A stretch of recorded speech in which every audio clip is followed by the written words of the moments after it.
Do I need to That's press us. anything on here?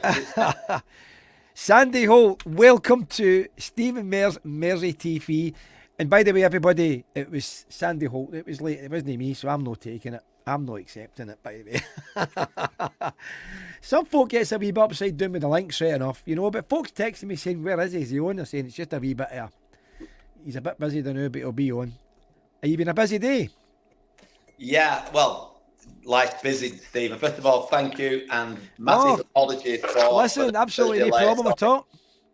Absolutely no problem. See, before we start here, Sandy, just a wee usual thing we usually do on here. We're just going to get through a couple of wee things.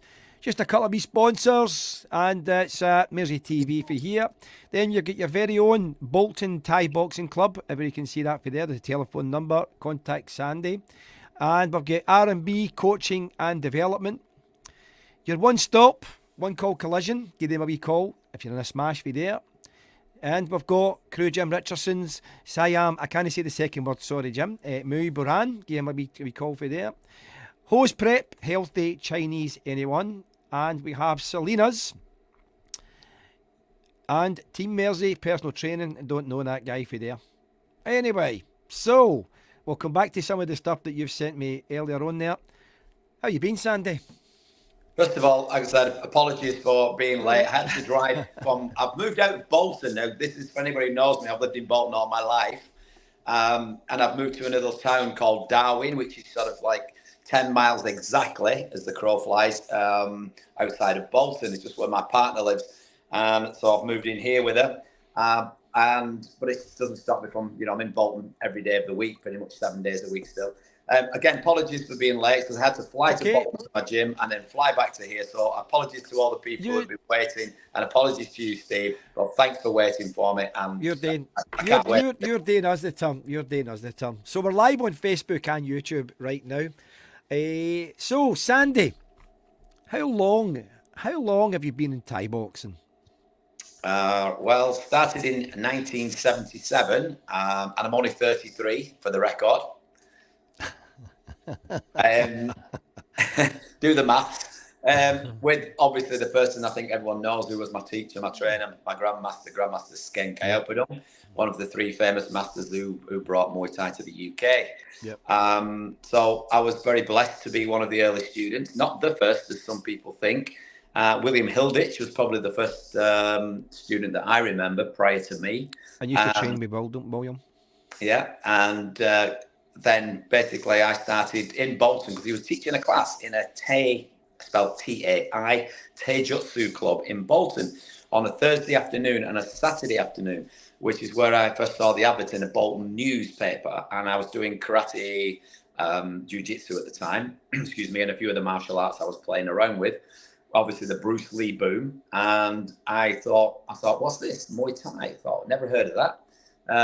There was only one ever book out at that time. I used to go to a place called Oriental World in Manchester, famous place down here, where you could just network, meet with a fellow martial artist and get all the magazines that was out back in the day.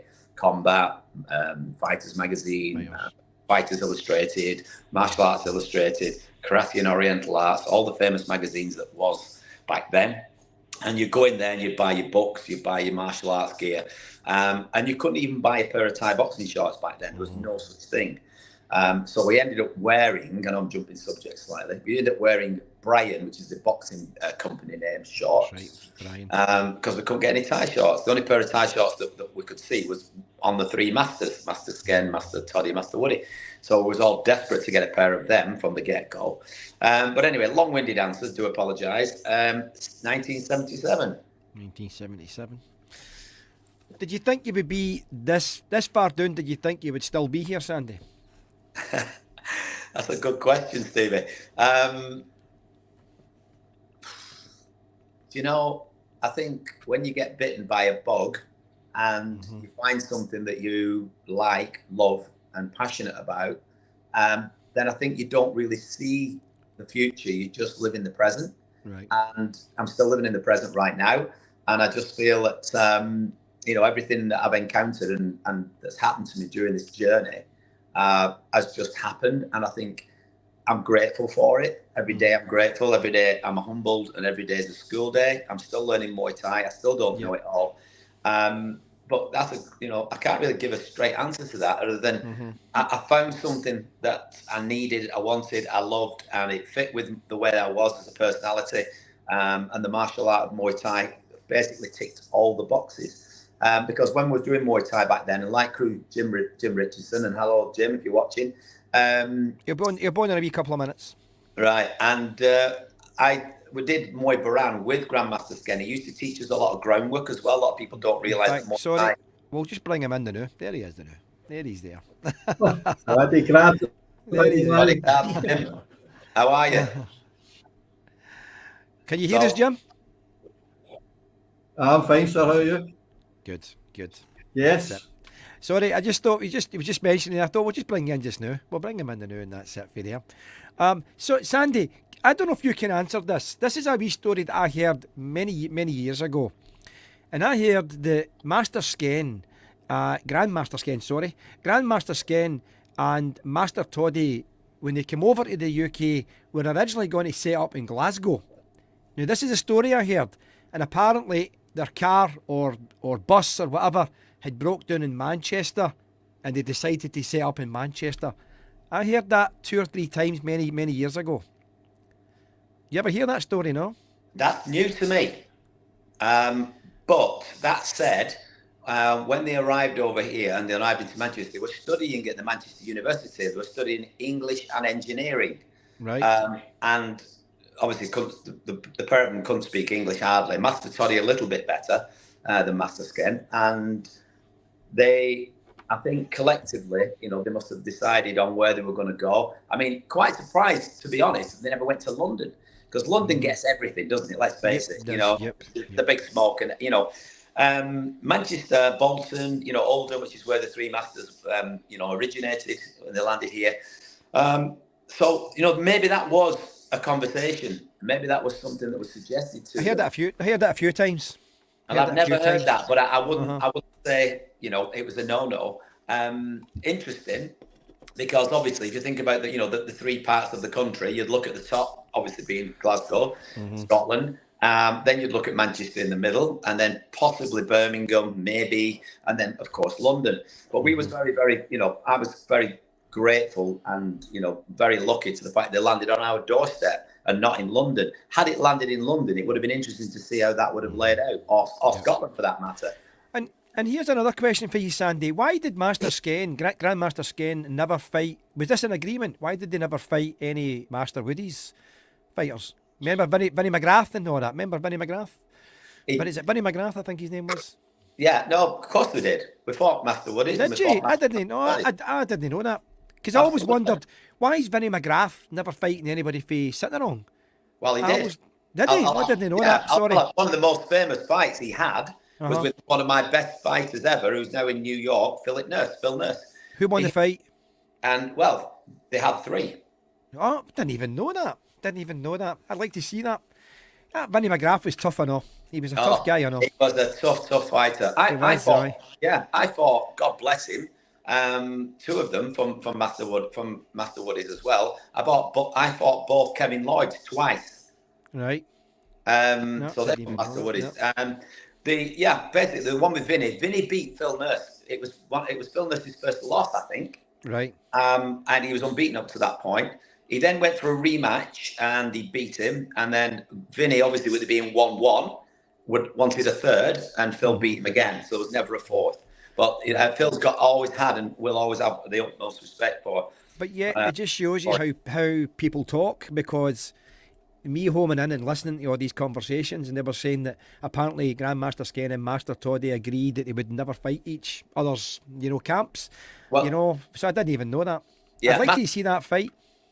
Master Toddy, I'll be on let's not mistake who's who.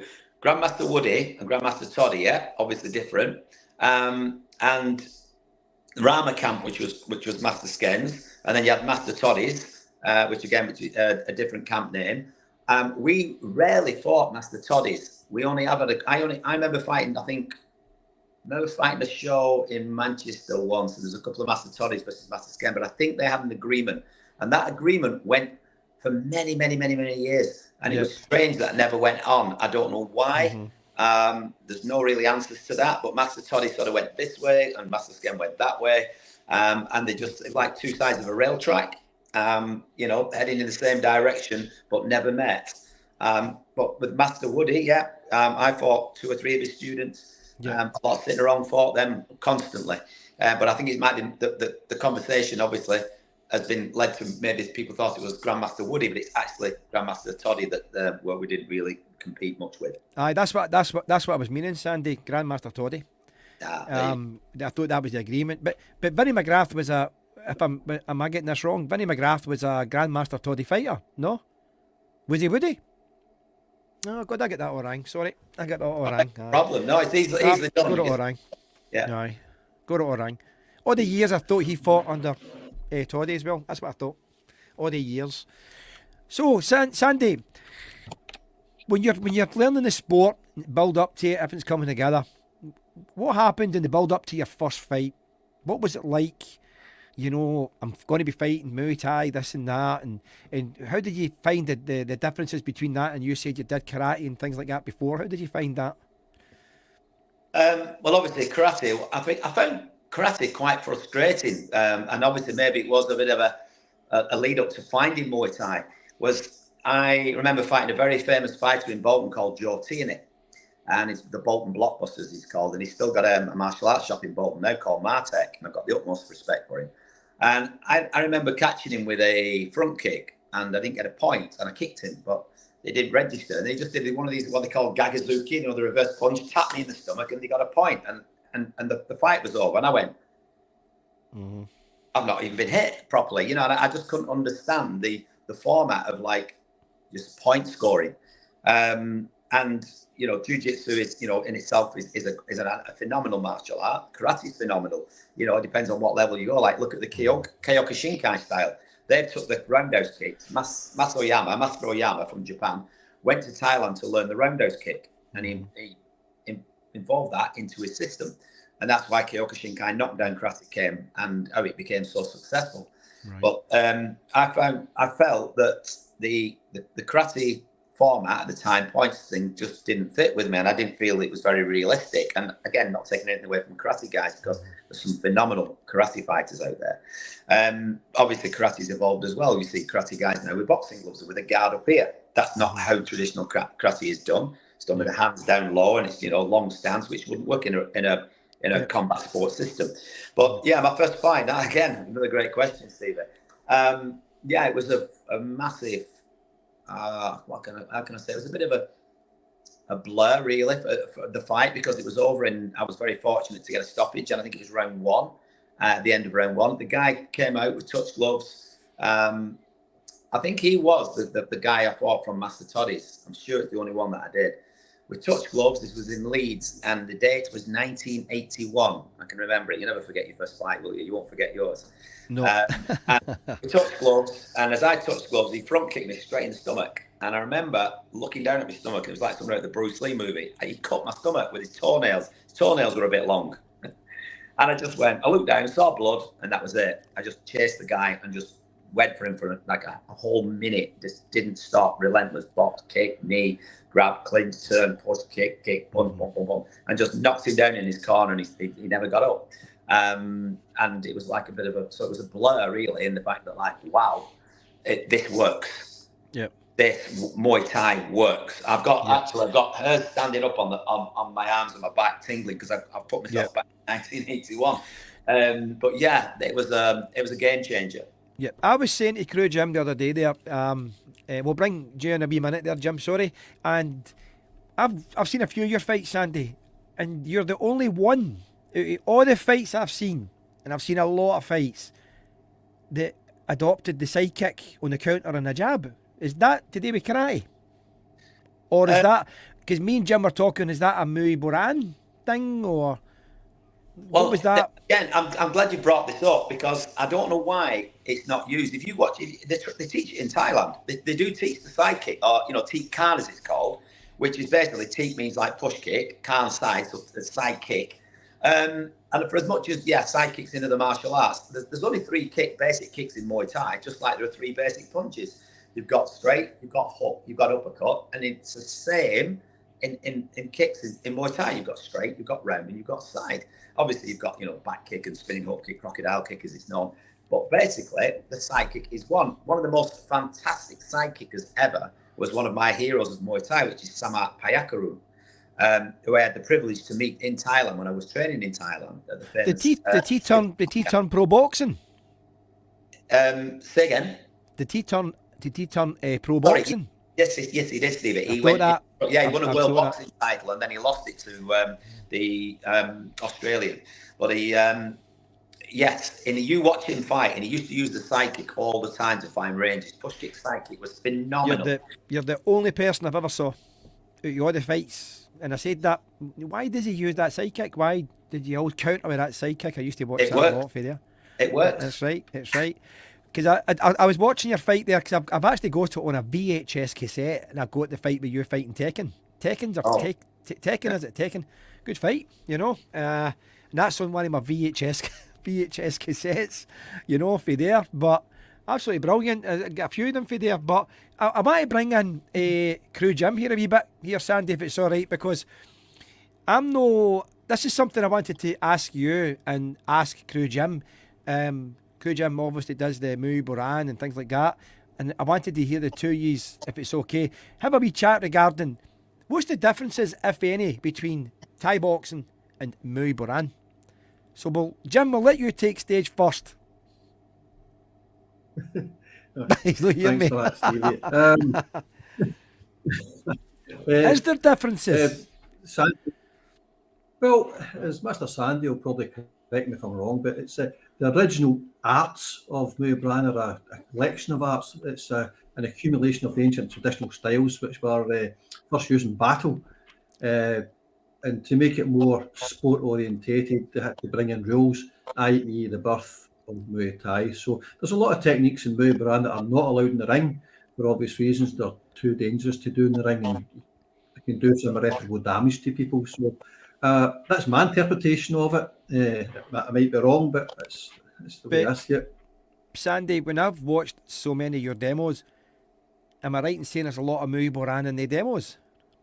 Yes, like I said from at the start of the interview with you, Master Sken, Grandmaster Sken was very, very keen on teaching the full art of Muay Thai, and with including Muay Boran and Krabi Krabong, which I've done with him as well. That's right.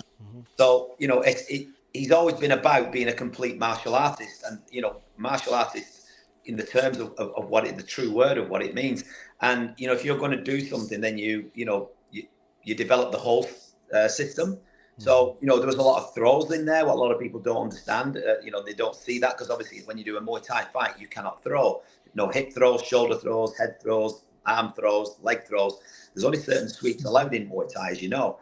And even those are very elaborate and intrinsic to the sport and the art.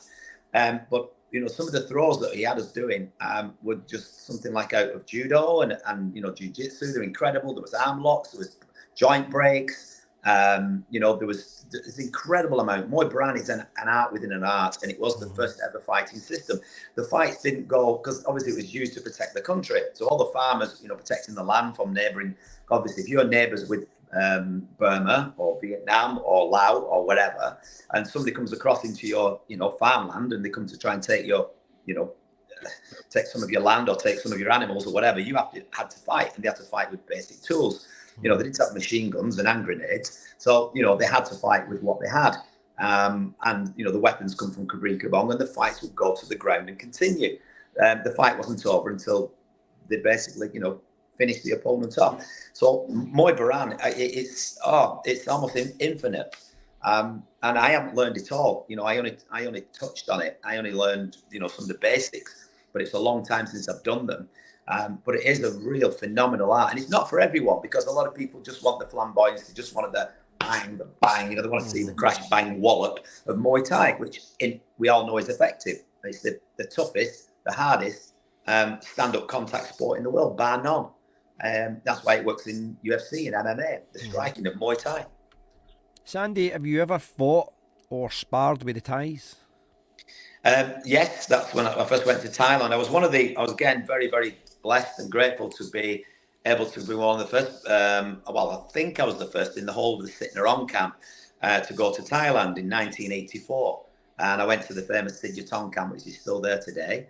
I got to be in the same ring as Samat Payakarun, the guy I told you about, and his brother, which is Kong Torani Payakarun. Again, these two guys between them held 9 different weight category titles, and none of them spoke English. I was in a Thai camp in the middle of Thailand, in the jungle, which is where it is, and it was just done through body language, and it was very, very intense.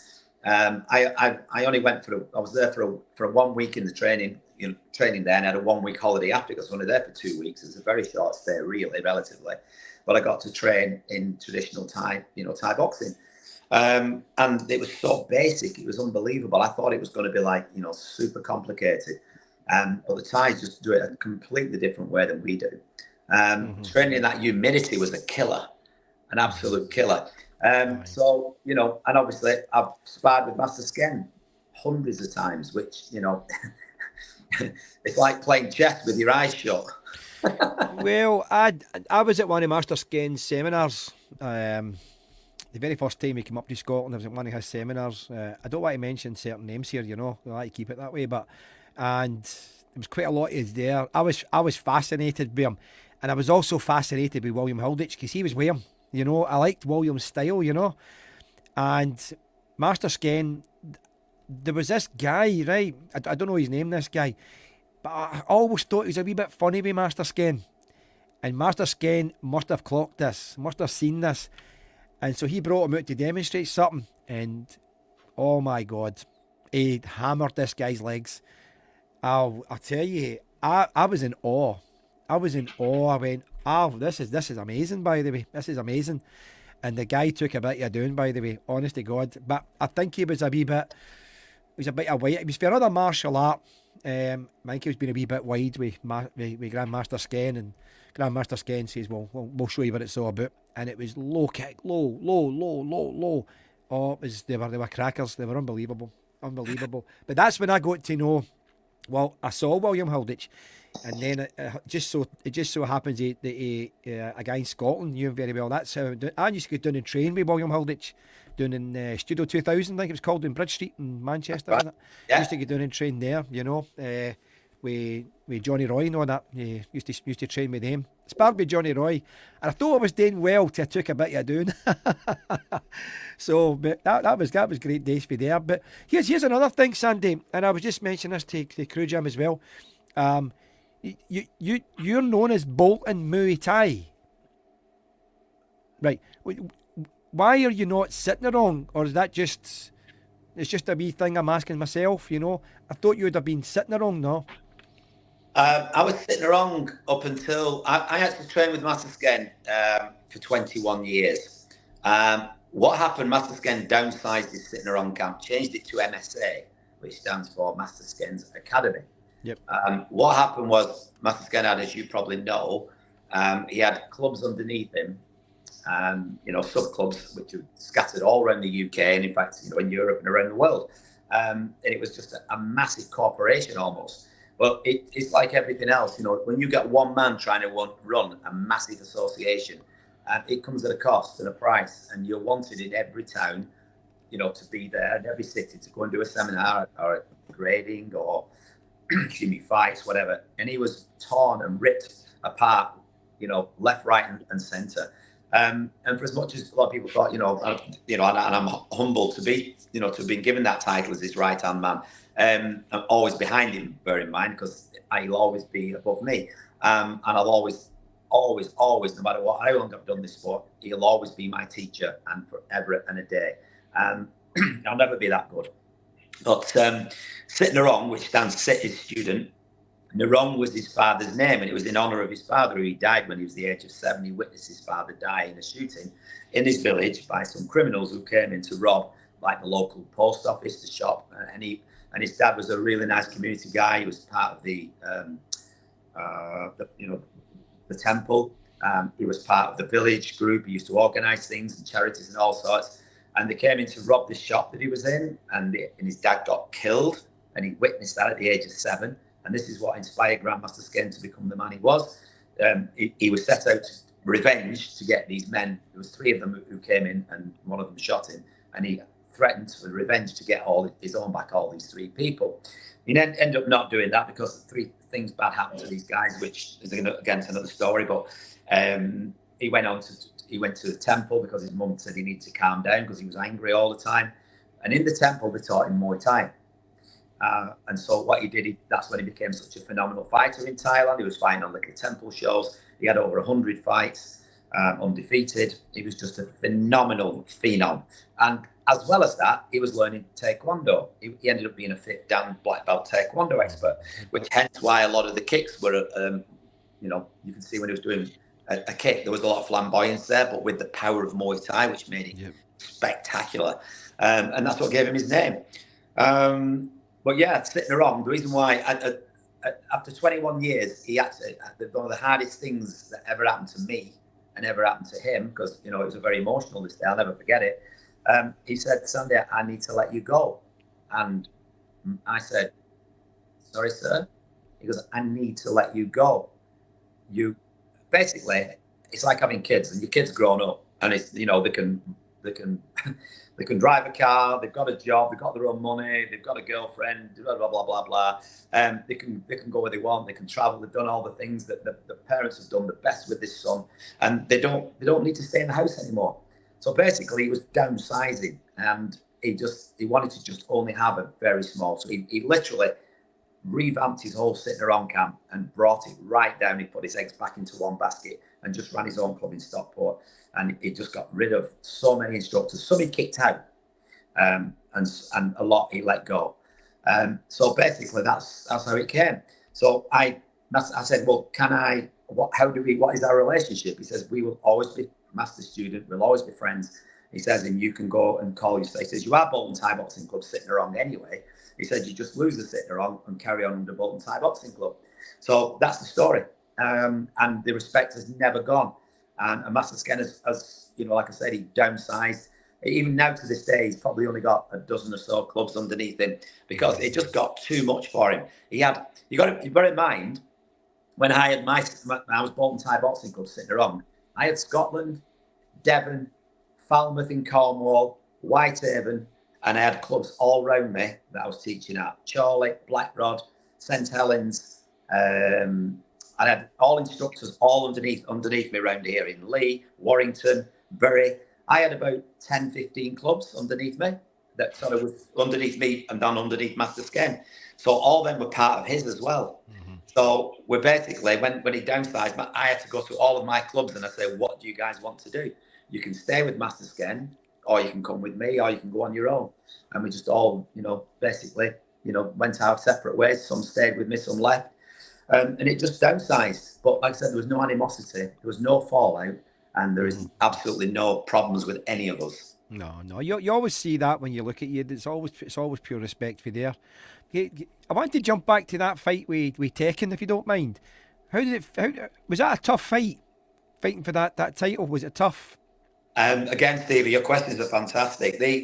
You've asked me about my first fight. Well, this fight you just said now was my last fight. Right.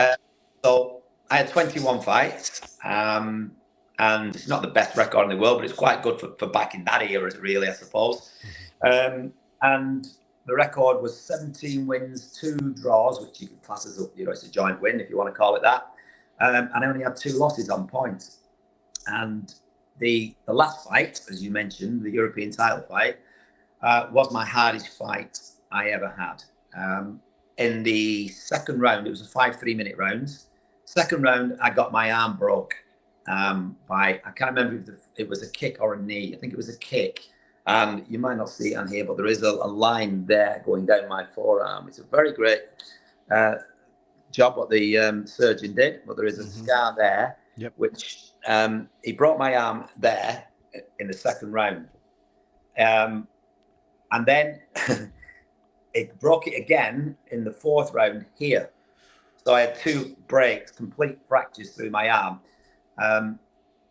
I wasn't aware it was broken. Now, you could say, I'm not a hard man. I don't profess or brag. I am never a bragger. It was adrenaline. It was the will to win. The fact I'd trained my backside out for it for like 8 weeks, twice a day, 7 days a week, relentless under Master Sken. and was running 5 days a week. Like I said, I was training twice a day, and I was working 6 days a week. And fitness was my key. Fitness was the winning element there. And it was just the will to win and will to, to survive the fight. But it wasn't survive, it was to fight the fight. You don't go in the ring to survive, you go in the ring to win. And it was only when the fight finished that you see me go up to the master scan in the corner, and I go like this. And I said, "Sir," I think I broke my arm. And he felt it. And he went down the arm and he went, "Yeah," he says, "we'll go hospital later." But, the guy was the hardest kicker I ever fought. Tekin, it was the Dutch, and he was the European champion. So I had to fight him for the title. I was only British champion at the time, double British. And you have to take it off a champion. So I knew what I had to do. But I had the fitness, but he kicked like Well, I remember going to Holland and watching him fight a Thai when I was just doing 3 2-minute round C-class fights. And I never thought that I'd be in the ring, sharing the ring with him like a few years later. He was sort of like a bit of a hero to me. But you hear these stories, don't you? You're watching them one day and the next day you're fighting them. Mm-hmm. But I never thought I'd get to that level. So, just things, one of the questions you said at the start, did you ever see yourself in the game this long? Yep. Did I ever see myself doing that fight? No. It's all about the present. Who would you say, Oliver, Humphrey, William, Adrian, Thompson, Bobby Beckles, all the gang, who would you say was probably your hardest spar?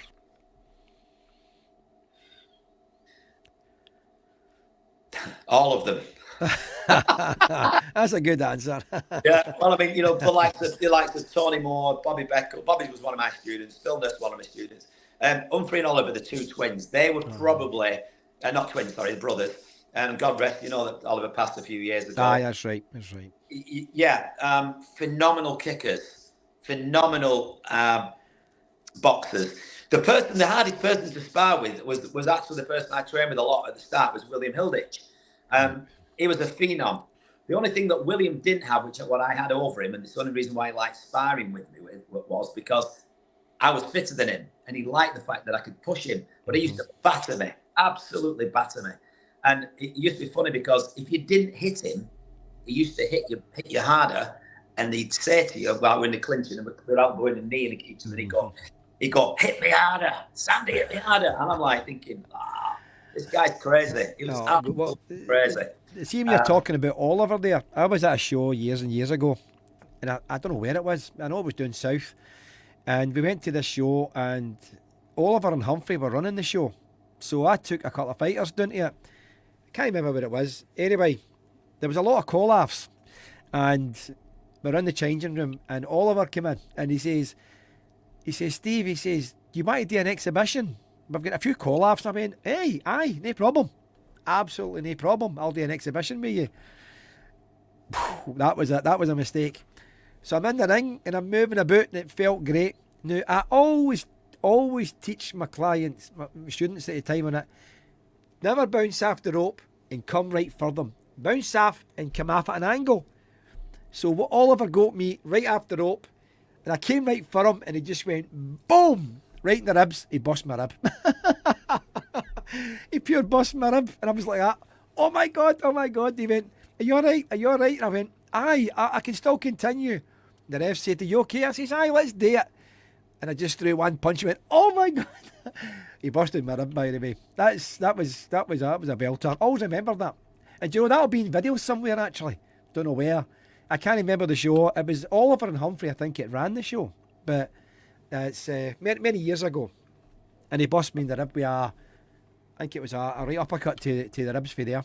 But it's good you're saying that you've not really picked out one in particular, but you've said them all, because honest to God, Sandy, what a team yous were, by the way. See his watches on videos on YouTube and everything. These were just so fast, strong, accurate, absolutely brilliant, superb.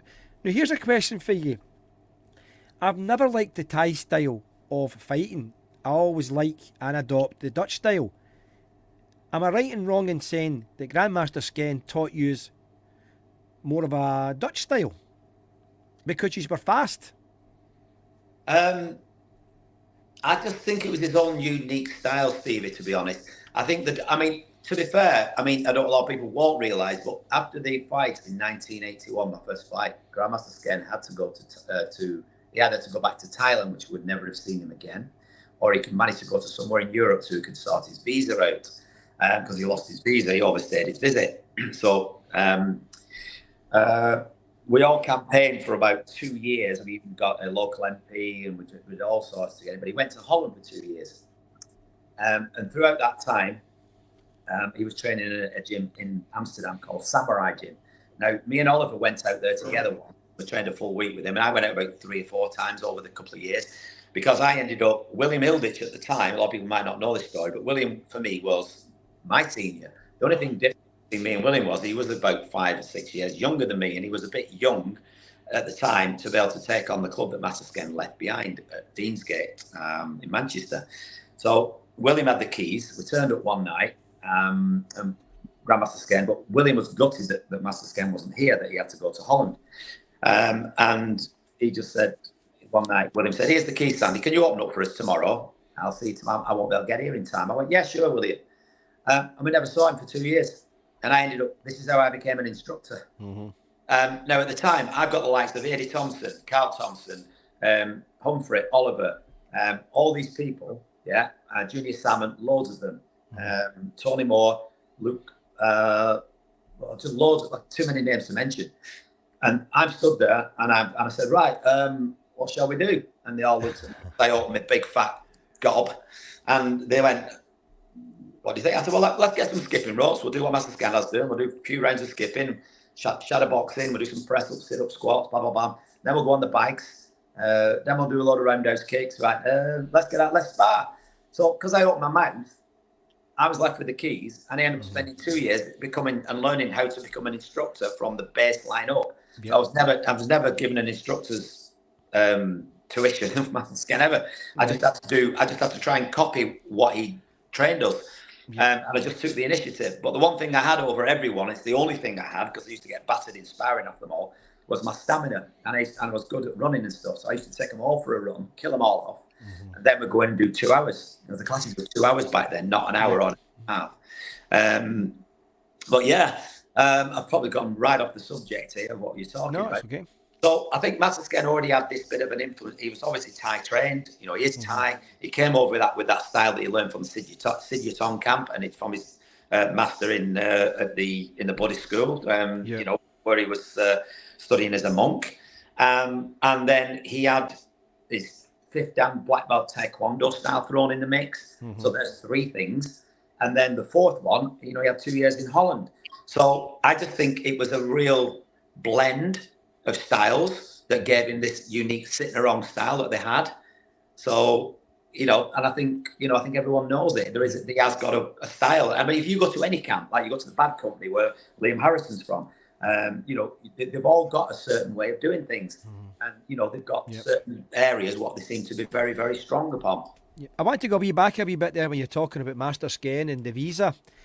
I was at a show, you'll obviously remember this, Sandy, hopefully. And I was at a show, I can't remember where the show was, obviously down south, and they announced it, that Master Sken got his citizenship. Do you remember that? They announced it in the ring. Yes. I don't know what show that was. Yeah, I can't remember the show, but I do remember that. But it was. In fact, I fought on that show, but I can't remember who it was. I fought on that, and they announced it, that Master Sken got his citizenship. They were all clapping. I remember that. That was years ago. Well, it was Keith Granger who did really well because he got an MP from Stoke, and we got a solicitor in Manchester, and then we got names and we campaigned. It took us 2 years, but and he used to be one of the referees. He probably refereed your fights if you remember him. Keith Granger from Stoke, God bless him. He right. Last year as well. He would have refereed your fight. If it was on any sitting around shows, and he was a referee for good 10, 15 years. But he was the one who managed to help get that. So, yeah. Can I just leave you and Crew Jim just now so I can cafe you the now? So if you two can keep busy the now, I'll be back in a wee couple of minutes. Thanks. No problem. How are you, sir? How are we doing, Crew Jim? It was good to see you at the Thai Festival the other week. Yeah, it was a pleasure meeting up with you again, sir. It was great to see you again. You're looking well. God bless you. So are you, mate. We're all doing okay. And I noticed that you've still got your hair, mate. So, we're doing all right. I've still got the crazy spikes and the crazy words in the back of my head. But, while Yeah, I've still got hair, I'll make I've use of it. got plenty of hair. It's very grey right enough front. It doesn't matter. You've still got some. I bet all your friends you went to school with haven't got any hair. Well, yeah, I've had a few people saying to me, I wish I had your hair because some of them are bald near them. Yeah, exactly. So it was actually great to see that festival in Manchester. It was not just yourself. I met loads of other people I haven't seen for a while. It was great to see also Grandmaster Crin and the rest of the guys that were there. It was like a trip down memory lane for me to a certain extent, because usually the only time I've seen these guys was at shows or demos, and when I used to come down to Manchester, and it was like every 3 months or something, and that was the only time I could see these guys. But it was great to see them again. It was really nice, and I was welcomed with open arms as the ties do. It was really, really good. We've got a great fraternity in terms of Mooy, and long may it continue, I think. No, honestly, it was fantastic. And Jim, if you just do me one big favour, just talk a little bit about what went on at the Thai festival. I've just got my other phone's ringing in the other room. I'm just going to switch it off because I don't want that interfering with it. I'll be back in exactly 30 seconds, or less. Just have a little chat about, just tell the viewers here about about Bokau, and I'll come back with you about that as well. Okay, I'll be back in 20 seconds. No worries. For the guys or the people that never made it to the festival, it was a fantastic event. As Mr. Sandy said, we met Bokau, which was a great honour. He couldn't speak really English, probably speaks a bit better than I do actually, but it was really nice to see him, and he's a legend in the Muay Thai circles. And again, seeing all the different parts in that park, loads. Like, I was very fortunate.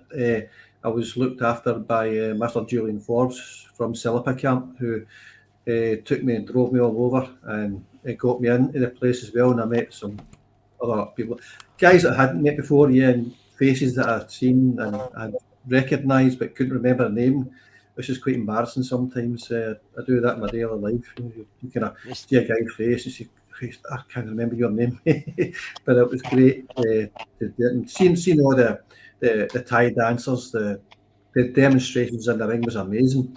Bokau was holding the pads, and he had some young guys in the ring. And honest to God, see the young boys get in the ring, kicking the pads, and have Bokau hold the pads for them. That must have made their day. That'll be memories that these young guys will carry with them for the rest of their lives. See it getting in the ring and training with such a legend. And if you didn't see his Y Crew Ramyue, you missed something special. It was a beautiful, beautiful Ramyue and Y Crew. And Mr. Sandy will verify that with me. It was absolutely a wonderful experience to watch. It was great to see, all part of the Thai culture that we all love. As part, the martial arts, not just about the fighting side there.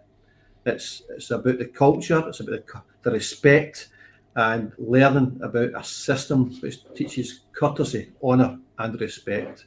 And that's what I get from it myself. And seeing that in Manchester with all these guys, it was very emotional for me seeing these guys, because a lot of the guys I haven't seen, and as Master Sandy has said, there's a few of these guys have passed over to the other side, and we'll never see them again. And each time that happens, an encyclopedia of knowledge of Muay goes with them. So it's up to us who remain in this earth to continue the legacy and keep true to the art and teach it in its purest form as much as we possibly can. Yeah, sorry for yeah, that's absolutely. I'm just listening to you there, Jim, and I think you're absolutely spot on there. About what you said about a legacy left, and it's good that the people like yourself and Steve that we're on now here with, is that that you're actually still doing what you did from the beginning, and you've not jumped ships, you've not left, you've stayed true to the art of Muay Thai and Muay Baran, and there's a lot of ethics and the old ethos of Muay Thai and stuff, and this sport and this art from Thailand, which is, as everyone knows, is phenomenal, because as I said earlier to Stevie, it works, it's real, and as long as it doesn't fall into the wrong hands, it will always be good and great. And the discipline in it is top of the tree as well. It's not just like top of the tree striking at. I feel it's the top. Everybody I speak to, whether they're boxing, MMA, K1, kickboxing, they all actually do almost look up to the Muay Thai. The sad part about it is that still, even with things like One Championship, and all the fights that they have in Thailand at Lumpini, Ratchadamnern, excuse me, and all the big shows we have in the UK, etc., and around the world, that it's still not been given I can't say it's not the respect, but what it deserves. And I know I don't really want to talk about the financial side of it, but it's not been given the kudos that the other ones have been given, and yet it's top of the tree of all in respect of all of them. The money's ridiculously low. You've got the likes of Tim Harrison, Jonathan Haggerty. There's probably 2 or 3 fighters in the United Kingdom. You've got JP Gallagher from Scotland. He's living in Thailand doing the business. You've got a few fighters in the UK that are making a living out of it. But there's thousands and thousands and thousands who've never earned anything from it. And yet the training is as hard, if not harder, than the disciplines I've just mentioned. So, I've never understood it. Mike, if you go back to any interviews I've done for magazines and interviews on television and bits and parts I've done in documentaries and God knows what, and podcasts like this, I've campaigned from day one to say, I'd like it to be mainstream, so it's on our television sets, and it's still not properly. Like I said, One Championship's helped a lot, massively, but it's still way behind these other sports. It's such a shame. Yeah, just to touch on what you said earlier on there, Mr. Sandy, was that like yourself, I've been involved in martial arts for over half a century, right? But see, the more I learn, the more I know that I don't know. There's so much more to learn. It's the tip of the iceberg. And for all the times I've been doing this, I still learn every single time I train. I learn from my students as much as they learn from me. And long may it continue, in my opinion. Absolutely, that's it. Like I said earlier on, you probably heard me say it. Every day is a school day. I still see. I went to a show in Barnsley, what Pete Spencer put on a few weeks ago, and we had a couple of fighters on there. And the level, because I've not been to one of them shows for a while, and I've only been to a couple of local shows. I've missed out for a few shows for a few years. I took my finger off the trigger regarding fighters. We've built a team back up now, which is good, and we're out there again now. But just in that 2 years, I've seen a massive level change of ability, and especially from the children. It's incredible. And I'm watching these people, I'm thinking, wow, like kids are just like, a child is not, first of all, I'll say a child is not a mini adult. They're not. But watching them fight, they are mini adults. It's like, wow. I just got blown away. I went to a show in Liverpool the other week, Alex Foreman's show. Again, we had a fighter on there. Luckily, we're very successful. A lady fighter from the gym. She's doing good now at the moment. A girl called Shani. Just had a 4th fight. She lost the first fight and won the last 3. So, you learn more from a loss than a win. It's a true story, that. And again, the level of the people in there, they had kids on first, then they had teenagers, then they had adults on. And it's phenomenal. But these people are just doing it still for what I was doing it for when I was fighting all those years ago, fighting for a trophy or a medal. It's crazy, because the training it's secondary to nothing. It's the hardest training you can do in any sport in the world almost. There's very few sports that you have to train that hard for. And then to go in the ring and you've got a 50-50 chance of winning. Doesn't matter how hard you trained, doesn't matter what your ability is, but it's only 50-50 chance of winning. And like I said, it just, I hope in my lifetime that it does become so. It's like the sport that I hate. I can't even call it F-ball. I call it fool's ball. They get paid for kicking a bag of wind, and any fool's ball supporters out there, I do apologise. But you're kicking a bag of wind around some grass. There's 8 billion plus people on the planet. Every one of those, if they've got legs, can kick a ball. there's certainly not 8 billion people can do Muay Thai or Muay Baram or choose to, because it's hard. Football is easy. But yeah, they get paid this ridiculous amount of money for doing something that is not that challenging. Let's face it, kicking a ball across some grass into a net. Again, don't want to be sound disrespectful, but you being kicked in the head or kicking a ball across some grass, you tell me, which technically, if you look at that, should get the most, recognition and paid money so you can, feed your family and, have a good life. It blows my mind. Yeah. Can I ask a question? I can ask this to you, Stevie, as well. So when I retired from my last fight, I went on for a couple of years doing demo bouts, and I think I fought one of your guys, Stevie, as well. But I found when I was doing the demo bouts, some of them were harder than an actual fight. I felt as if maybe some of the guys were trying to prove themselves, or somebody we're going against this old guy and we'll batter this old guy. I don't know how you feel about that. I think some people, I don't want to do an exhibition, and then they step it up to make it that wee bit harder, faster, whatever, to make it more fight-like, I think, because I used to say a lot of my guys, they just say, I don't want to do an exhibition. So I think they just stepped it up to make it look more realistic for there, Sandy, see when you came to Scotland for my fight, I'm just going to chance this by asking you, did you just happen to have any videos of that show? I mean, I've got the full video, but is there any other angles of the videos in that show that you might have took? No, that you know of? No. Not that I know of. I mean, I've got in my house, in the loft, I've probably got about 500 VHS tapes, and to go through those would take me about forever. As long as I've done Muay Thai. I've actually got the show. I've got it. I'll sit down one night and I'll send you it, because Bobby Beckles fought on it that night. Crew Phil fought that night. Can't remember who else fought. But I'm sure I've got the full thing with the demo and everything. I've got that there. I love that, Steve. I would. And I mean, when I'll look that out. I've definitely got it somewhere. Right. When you put that clip up of your fight and the other week, and it honestly brought back so many memories. And the story I told you, I don't know if you want to hear it again as to what. Yes, I do. It was in Motherwell, yeah? Yep. Civic Hall or Sports Yes, Centre. that's right. That's right. Yeah. And obviously, fighters on for yourself, and there was fighters from all of the sitting around camps, versus all different people from Scotland, England, whatever. And I remember Grandmaster Skene saying to me and Tony Moore, and when we on our last training sessions before we came to Scotland, he said to us both, "You two have got a Thai flag in your gyms, haven't you?" And we said, "Yes, sir." And he said, "Okay, one of you bring the Thai flag." Because he took the flag and he put it up on the, I think he put it up on the stage, if I remember right, where it should have gone. Mm-hmm. So like a, UK flag, Scottish flag, Thai flag, that's what he wanted.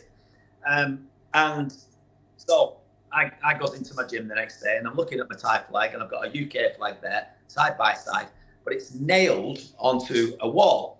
Yeah. And I'm thinking, I'm going to have to pull the nails out. And I thought Tony will bring his. His probably isn't nailed to the wall.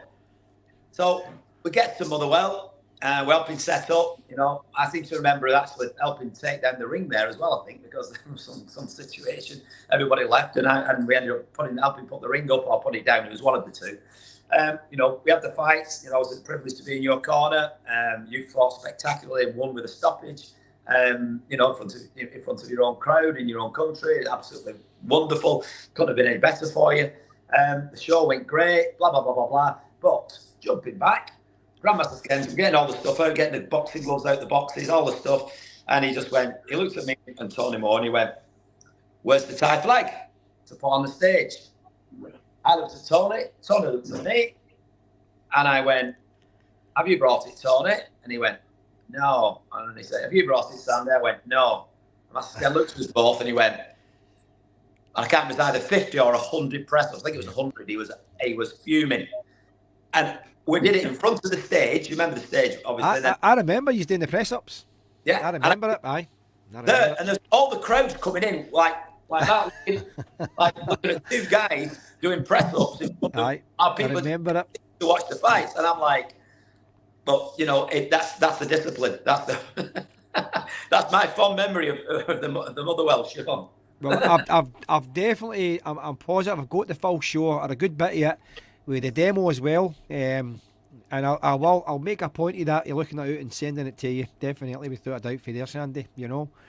So Sandy, before we finish up here, where do you see yourself in the next 3 to 5 years with Muay Thai? Then, where do you see yourself? You know, Steve, I've got to commend you for these questions, mate. They're absolutely superb. I've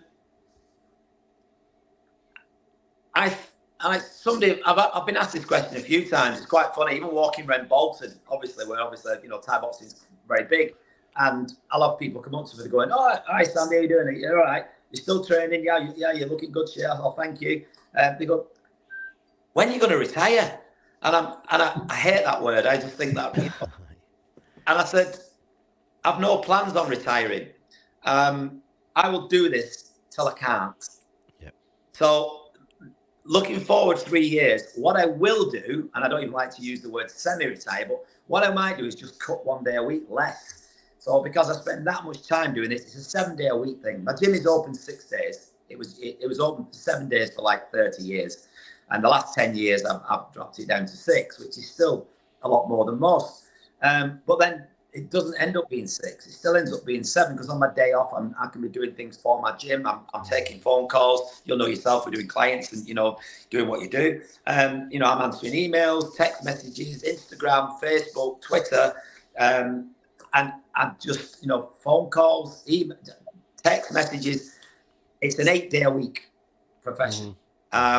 So what I want to do is I want to do more. I love fight commentating. I've been around quite bits of parts of the world doing that. I'd like to do a little bit more of that.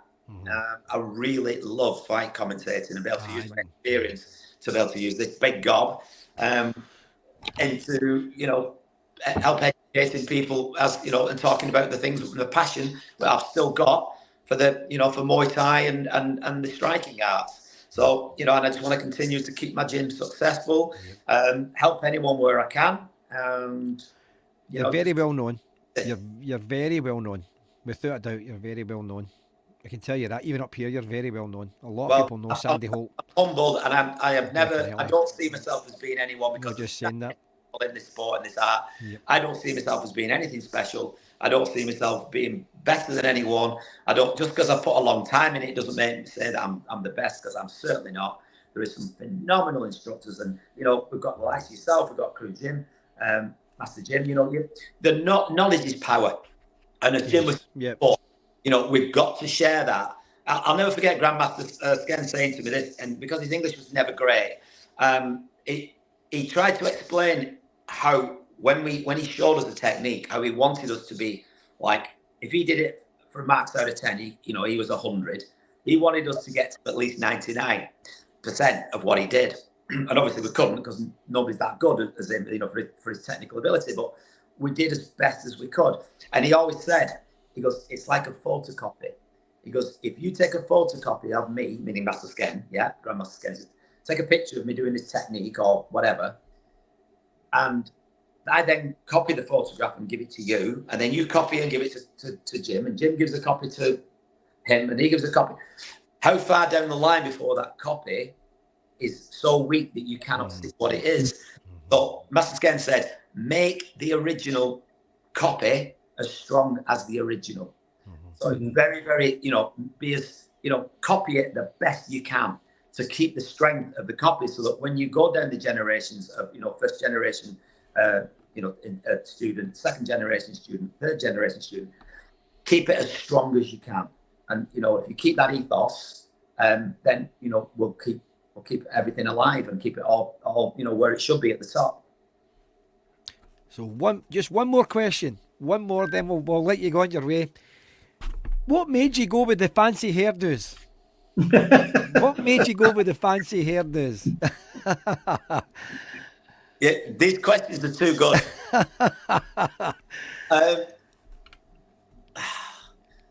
You know what? I haven't got a real answer for it. You know, people say, do you do it so people look at you? I mean, absolutely not. Do you do it because, you know, I mean, I get criticism for it. I get compliments for it. I'm looking forward. I look at you. I can't see this. You know what I mean? It's I do it because I can. I do it because I like it. I've always seen like flamboyant people. I've admired them. Obviously, some people relate it to punk. I don't like punk music, to be honest. I like dance music, but so are you punk rocker? No. Have you copied? What's the name punk guy called? I get sometimes they say I look like him. What's he called? Sex Pistols guy. Yeah. Right. I know what you're talking about. Yeah. Johnny Lydon. Johnny Rotten. Yeah, Johnny Lydon. I'm like, no. I do the one I get a lot of is people say, the fire starter. Aye, that's right. That's what I was thinking about there. Yeah. Did you know you used to have two eyes in the back of your head carved in? Was it you that had the two eyes? Yes. It was you. Yeah, It was you. I mean, I've got what's in it now. I can probably see what's in it now. There you go. What we got? Fun. Fun. Yeah, there we go. Can I just put that? All sorts of different things, Stevie. I put that one up there. BTBC. That'd have been on that. That's I've had BTBC. I've had some boxing gloves. I've had OK. I've had I can't remember all the things. I've had yes. I've had no. I've had OK. I've had mad. I've had bad. I've had all sorts of words in the back of it. I've had. I can't remember. There's that many crazy things. And I tend to put the colours sometimes as well to the country I go to. So if I went to Scotland, I'd have blue and white. Always fun. If I go, Lithuania, then I'll have the red, the yellow, and the green. So I change the colours to suit the flags that I go to as well. Yep. Well, Sandy, I want to thank you very much, by the way, for coming on. It's a pleasure talking to you. I don't hang about with you, but I've known you for a long, long time, and I'm just so thankful that you were in my corner, and I'll never forget that day. That's a day I'll never forget. I don't want to mention that guy's name because we're friends now, and I never mention his name, and we're good friends, and I still play that video. I'm proud of it. I trained hard and everything, and I'm just so thankful that I was in sitting around corner. I was proud to wear the shorts sitting around. I was proud. I was very, very proud, without a doubt. Speaking of shorts, I've got you the pair of shorts that I said I'd get you. So they're here. Oh, good man. Excellent. That's brilliant. So these are my shorts. They're all washed, so they smell nice. It's all right. I'll be sending you a t-shirt. I'm not sure if it's this one or something similar to That's this. Excellent. Brilliant. Yeah, that's going to go in my book. I'm very, very humbled to somebody to ask me for a photograph of my ugly mum. Must be crazy. I've got a couple of pictures here which I'll sign and send those. Oh, brilliant. Do you know what? If it's okay with Crew Jim, could you sign one to me and sign one to Crew Jim? Is that okay, Jim? Oh, wow. Aye, sign one to Crew Jim if it's okay, and sign one to myself. I'll be absolutely honoured and humbled to That's do. great. That's great. Thank We you talk so about much, you a sir. lot, mate. We talk about you a lot. Sandy, thank you very much for coming on. Without people like yourself, I don't have a show. Simple as that. Anything at all you put up, I'd like to, if it's okay with you, I like to share your videos on Facebook and put things up. I like to look for other stuff. I will definitely look up this video. The quality's not great, but it's still there. You get Bobby Beckles, Crew Phil. There's other fighters on it. Master Sken doing the demo, kicking the apple off the sword, and I'll look that out and I'll get that sent to you. Definitely, without a doubt. So Sandy and Crew Jim, I want to thank you very much, by the way, for coming on the show, and we hope to speak again for you there. Okay, guys. Stevie, have a fantastic weekend. Thank you for doing this, and much appreciated. Stay in touch. You're great, Sandy. You're great. You're full of energy. You're great. Thanks, guys. Thank you very much. Thank you. Bye-bye.